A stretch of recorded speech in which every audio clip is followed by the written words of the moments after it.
Start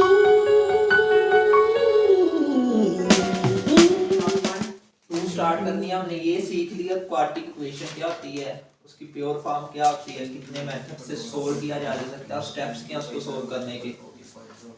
methods में से हमने दो मेथड पढ़ लिए, फैक्टराइजेशन और बाय कंप्लीटिंग स्केयर। अब हम थर्ड मेथड पढ़ने लगे हैं by quadratic formula. Quadratic formula ना वो भी कंप्लीटिंग स्केयर ही है, वो भी कंप्लीटिंग स्केयर ही है, वो कोई डिफरेंट चीज नहीं है। जो क्वाड्रेटिक फार्मूला वो कंप्लीटिंग स्केयर से ही डिराइव हुआ है, वो मैं आपको दिखाता हूँ कि कैसे कंप्लीटिंग स्केयर से डिराइव हुआ है। तो क्वाड्रेटिक फार्मूला जो हम उसको डिस्कस कर लेते हैं, मतलब कि जब आप कंप्लीटिंग स्केयर करते थे वो कंप्लीटिंग स्केयर लेट्स सपोज ऐसा है कि वो हाफ कंप्लीटिंग स्केयर ऊपर से हम जर्नल फॉर्म में बना लेते हैं। हम एक सांचा बना लेंगे अपने पास, किसी चीज का अगर सांचा बना लेना तो बार बार अगर वो चीज करनी है तो वो आसान हो जाती है। लेट्स सपोज अगर तुमने कभी ब्रिक्स ईंटें बनती देखी हो तो उसके सांचे होते हैं उनके पास, उसमें मिट्टी डालते हैं और ऐसे उल्टा करते हैं तो ईंटों की शेप बन जाती है। अगर सांचे ना हो तो वैसे हाथ से शेप बनानी हो बहुत मुश्किल है, उनको बहुत टाइम लगेगा। सांचे से वो 1 घंटे में अगर लेट्स सपोज 500 या 1000 ईंटें बनाते हैं तो हाथ के साथ वो 1 घंटे में सिर्फ 50 या 60 ही बना पाएंगे। तो हम एक सांचा बना लेंगे आप अपने पास कंप्लीटिंग स्केयर को यूज करते हुए। तो फर्स्ट ऑफ ऑल आप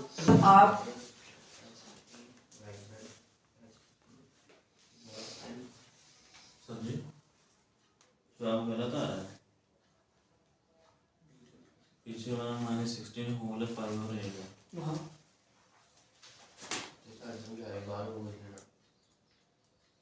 किसका? तो क्वाड्रेटिक फार्मूला। तो आप स्टैंडर्ड फॉर्म क्वाड्रेटिक इक्वेशन से फेमिलियर हो, ax स्क्वायर z की value plus bx plus c is equals to 0। इससे आप ऑलरेडी फेमिलियर हो। ये एक जनरल इक्वेशन है। इसका जनरल का क्या मतलब होता है कि जहां पे a है वहां पे x के साथ कोई भी कोएफिशिएंट आ सकता है, b है वहां पे कुछ भी आ सकता है, c है वहां पे भी कुछ भी आ सकता है। तो उसने ये जनरल इक्वेशन बनाई है, सांचा एक बना हुआ है तो स्टैंडर्ड फॉर्म का, ये स्टैंडर्ड फॉर्म का सांचा है, ठीक है। अब हम इसी सांचे को यूज करके अपने पास कंप्लीटिंग स्केयर को यूज करते हुए क्वाड्रेटिक फार्मूला बना लें। मतलब कि आपको ये आप इससे ऑलरेडी फेमिलियर हो। इसको क्या बोलते हैं?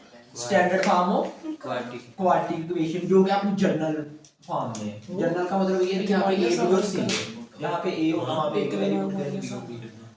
तो कंप्लीटिंग स्केयर यार का स्टेप क्या होता है कंप्लीटिंग स्केयर का? हमने x स्क्वायर के कोएफिशिएंट को एलिमिनेट करना है, यहाँ पे 1 लेके आना। तो यहाँ पे 1 कैसे आएगा? अगर मैं बस सभी दोनों साइडों पे a से, इससे a से उसके कोएफिशिएंट से डिवाइड करते होते by dividing with a on both side. दोनों तरफ करना है, कोई एक तरफ नहीं करना है, दोनों तरफ करना है। दोनों तरफ की रीजन क्या है आप लोगों को पहले एक्सप्लेन कर सका, क्योंकि ये एक इक्वेशन है। तो जो आपने राइट साइड पे चेंजेस लेके आनी है वही लेफ्ट साइड पे भी करनी है, अदरवाइज ये मैथ के रूल्स के अगेंस्ट हो जाएगा अगर आप सिर्फ राइट साइड पे करोगे। तो मैं a को डिवाइड करने लगा हूं, ये a को मैं बोल्ड कर देता हूं थोड़ा सा, ये a को मैं डिवाइड करने लगा हूं दोनों साइडों पे। तो जब मैं राइट साइड पे a को डिवाइड करूंगा तो क्या आ जाएगा? ax square over a plus bx over a plus c over a is equals to 0 over a। ये मैं कंप्लीटिंग स्क्वायर कर रहा हूं, ये a से कैंसिल। तो मेरे पास बच क्या जाएगा? x square plus bx over a plus c over a equal to 0। ठीक है। यहाँ अब दूसरा स्टेप क्या होता है कंप्लीटिंग स्क्वायर का? कांस्टेंट को इक्वेशन की दूसरी साइड पे लेके जाना। तो इस कांस्टेंट, यहाँ पे कांस्टेंट क्या है? ये वाला। तो इसको मैं इस साइड पे ले जाता हूँ इक्वेशन। तो x square plus bx over a is equals to minus c over a। ठीक हो गया। इसको मैं दूसरी साइड पे ले आता हूँ। नेक्स्ट स्टेप क्या होता था? थर्ड स्टेप था इसका ये था x के कोफिशिएंट को के कोएफिशिएंट डिवाइड करना है करना है 2 पे और उसका स्क्वायर ऐड करना है both side of sides the pay equation. equation के। तो x का कोएफिशिएंट क्या है यहाँ पे b over b over a। यहाँ पे ये x का कोएफिशिएंट है b ओवर a। तो मैं एक साइड पे b ओवर a को इस साइड पे b ओवर a को डिवाइड करता हूँ 2 से। तो जब जिसके नीचे कुछ नहीं होता 1 होता है, तो जब इसको मल्टीप्लिकेशन फॉर्म में लेके आऊंगा ये मल्टीप्लाई में 1 ओवर 2 हो जाएगा। तो ये ऊपर वाले आपस में नीचे वाले आपस में मल्टीप्लाई होंगे तो ये b ओवर 2a हो जाएगा। ठीक है जी। तो इसका स्क्वायर ऐड करना है मैंने both side of the equation. तो मैं इक्वेशन इस साइड पे भी इसका स्क्वायर ऐड करूंगा और दूसरी साइड पे इसका स्क्वायर ऐड करूंगा। तो x square plus bx over a plus b over 2a का whole square is equals to minus c over a plus b over a 2a का होल स्क्वायर। ठीक है, दोनों साइडों पे इसका स्क्वायर ऐड कर दिया। थर्ड स्टेप क्या होता था? थर्ड स्टेप के करना है close the formula and taking square root on both side. तो इस साइड यहाँ पे फार्मूला क्लोज करूंगा, क्या क्लोज होगा x plus b over 2a का स्क्वायर होल स्क्वायर। ये फार्मूला क्लोज हो जाएगा यहाँ पे। मैंने आपको बताया था कि ये x की वैल्यू है, ये b की वैल्यू है, देखिए 2ab है। अगर आप इसको बनाकर देखना भी चाहो तो आप देख सकते हो, ये 2ab प्रॉपर बनेगा।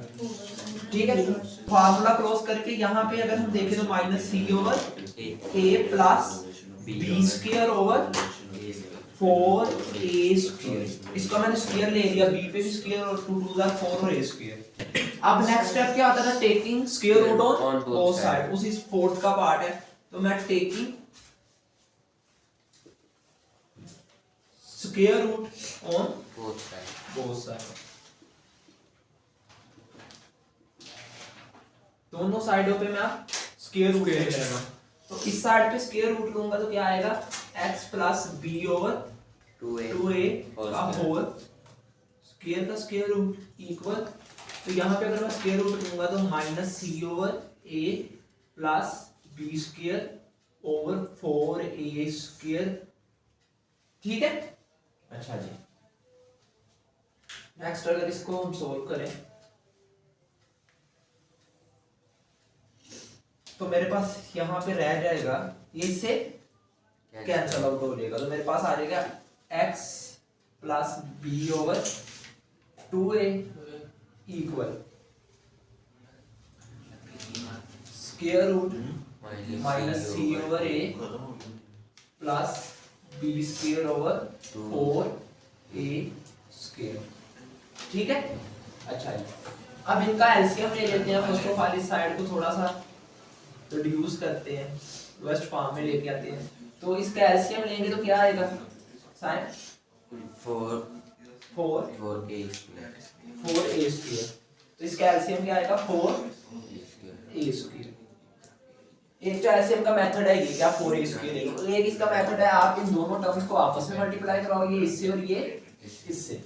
ये मेरे हिसाब से ये जो मेथड है ये ज्यादा ऑथेंटिक होता है। इससे होता क्या है कि आपके लिए इजी हो जाता है। तो ऐसे आप मैंने बताया कि अलजेब्रा में जब आप ऐसे एलसीएम लेते हो तो उसमें फिर ये फाइंड आउट करना काफी मुश्किल हो जाता है कि आप यहाँ पे क्या टर्म आनी है। तो आप ऐसे भी ले सकते हो, लेकिन मैंने आपको बता दिया कि जो इजी वे हम उससे करेंगे, वो जनरल मेथड है, वो हर जगह पे वही रहता है, वो कोई चेंज नहीं होता है।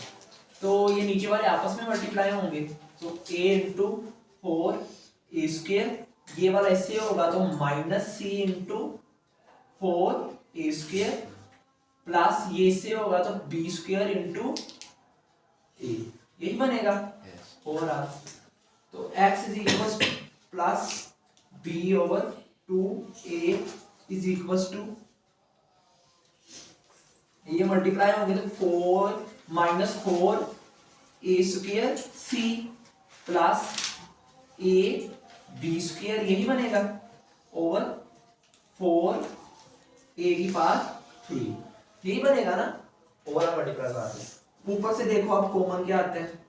ऊपर से a कॉमन आया, ऊपर से माइनस 4, यहाँ से a हम कॉमन ले लेंगे तो हमारे पास बच क्या जाएगा -4ac plus b over b square over 4a की पावर 3। तो ये a के इस पावर से कैंसिल आउट होगा तो पावर 2 बच जाएगी यहाँ पे।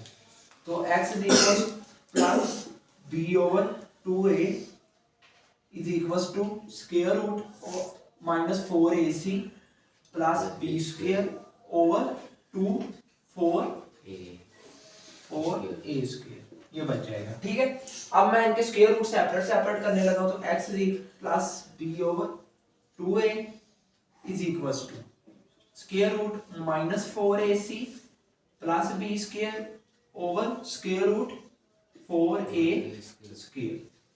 तो ये 4a स्क्वायर का स्क्वायर रूट है, इसको मैं ऐसे कर सकता हूँ x plus b over 2a is equal to, इसको मैं थोड़ा सा रीअरेंज कर लेता हूँ ऊपर वाला, तो ये b स्क्वायर -4ac हो जाएगा ओवर, इसको मैं 4a स्क्वायर को 2a का होल स्क्वायर लिख सकता हूँ। तो ये स्क्वायर रूट इस 2 से कैंसिल हो जाएगा। तो जब ये इससे कैंसिल होगा तो हमारे पास प्लस माइनस का एक साइन भी जनरेट होगा। वो क्यों जनरेट होगा उसकी हम डिस्कशन कर चुके हैं पहले। तो x plus b over 2a is equal to plus minus square root b square minus 4ac over 2a। ये प्लस माइनस कैसे आया मैंने आपको बता दिया कि जब इससे स्क्वायर रूट खत्म हुआ है तो प्लस माइनस आया। आपको वैसे भी पता है, ये बात तो टीचर ने बताई होती है कि जब भी स्क्वायर रूट रिमूव हो तो प्लस माइनस आता है। ठीक है, तो ये क्यों आता है ये हम डिस्कस कर चुके हैं। अच्छा जी, ये आप इधर पॉजिटिव उधर आके minus b over 2a plus minus square root b square minus 4ac over 2a। तो इनका एलसीएम ले तो क्या आता है 2a एलसीएम आया तो minus b plus minus square root b square minus 4ac ले। इस चीज का नाम जो रिजल्ट हमारे पास एट द एंड बच गया, इससे ज्यादा ये रिड्यूस नहीं हो सकता। जो बच गया इसको हम कहते हैं क्वाड्रेटिक फॉर्मूला। इसका नाम है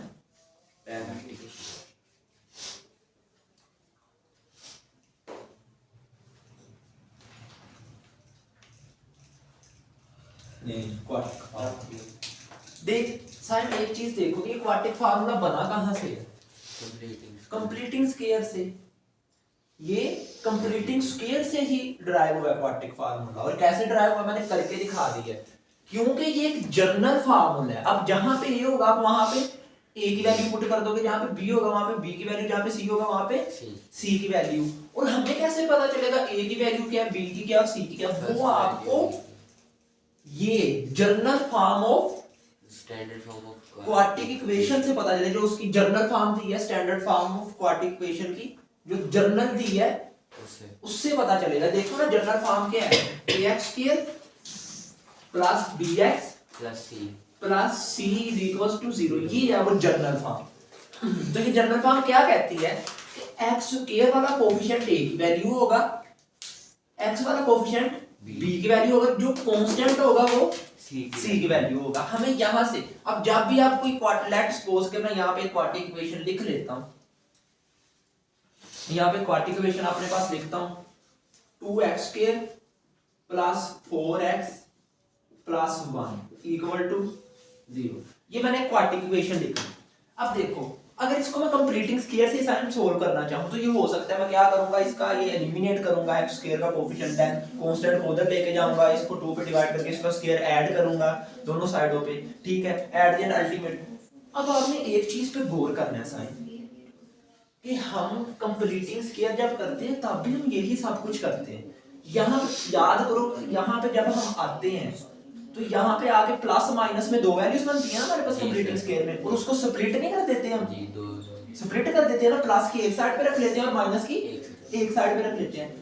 अब यहाँ पे भी उसने हमें हाफ कंप्लीटिंग स्क्वायर सोल्व करके एक फार्मूला बना दिया। और उसने कह दिया कि आपको बार बार ये सारे स्टेप्स करने की जरूरत नहीं है, आप क्या करो, आप यहाँ पे वैल्यूज पुट करो और उससे आगे स्टार्ट कर लो। ठीक हो गया, लगी समझ। कुछ ऐसी बड़ी इक्वेशंस भी आती हैं, अगर उसको आप कंप्लीटिंग स्क्वायर से करना चाहो तो बड़ा डिफिकल्ट हो जाएगा। तो उसने आपको क्या कहा, उसने आपको ये फार्मूला ड्राइव कर दिया जो हमने भी अभी किया। उसने कहा कि आपको ये सारे स्टेप्स जो पीछे वाले हैं बार बार करने की जरूरत नहीं है, आप इसी स्टेप से आगे शुरू करो। असल में ये कंप्लीटिंग स्क्वायर का ही स्टेप है, कंप्लीटिंग स्क्वायर इससे आगे ही चलता है, लेकिन उसने आपको एक स्टेज बना दी है कि इस स्टेज को हम क्वाड्रेटिक फार्मूला कहते हैं। आप इसमें वैल्यूज पुट करो और इससे आगे आप अपने क्वेश्चन शुरू कर सकते हो, वो आपको उसका आंसर्स देंगे। ठीक है, लगी समझ। हमने एक सांचा बना लिया अपने पास, अब इसमें हम वैल्यूज डाली जो वो तुम्हें आंसर दे जाएगा। एक तो सॉल्यूशन ये है, या फिर एक सॉल्यूशन ये है, फिर दोबारा ये इतने स्टेप्स करो कंप्लीटिंग। तुम जो मर्जी साइन इक्वेशन ले लो, अगर तुम कंप्लीटिंग स्क्वायर से करोगे ना सोल्व, एट द एंड आगे तुमने यहां पे ही आना है, इससे आगे फिर भी तुम्हें करना पड़ना है। तो उसने आपको पहले ही बता दिया कि आपको हमने क्वाड्रेटिक फार्मूला बना लिया, एक सांचा बना लिया, इसमें सिर्फ एबीसी की वैल्यू रखो और अपने क्वेश्चंस सोल्व कर दो। आपकी एक्सरसाइज नंबर 1.2 सारी ऐसे होनी है। तो यहां से हम बात कर ले तो a की वैल्यू क्या है जी 2, b की वैल्यू क्या है 4 और c की वैल्यू 1। वो हमें कैसे पता चला कि हमने इसको c की वैल्यू कहना है, इसको b की कहना है और इसको a की कहना है? वो मैंने रीजन बता दिया कि जो जनरल फॉर्म है उससे हमें उसने ये चीज एक्सप्लेन की हुई है कि जो कांस्टेंट होगा उसको हमने c की वैल्यू कहना है, जो x के साथ होगा उसको b की और जो x स्केल के साथ होगा उसको a की। आज हमने सिर्फ इसकी ये डेरिवेशन की है क्वाड्रेटिक फार्मूला की, तो कल हम इसकी एक्सरसाइज स्टार्ट करेंगे। ठीक।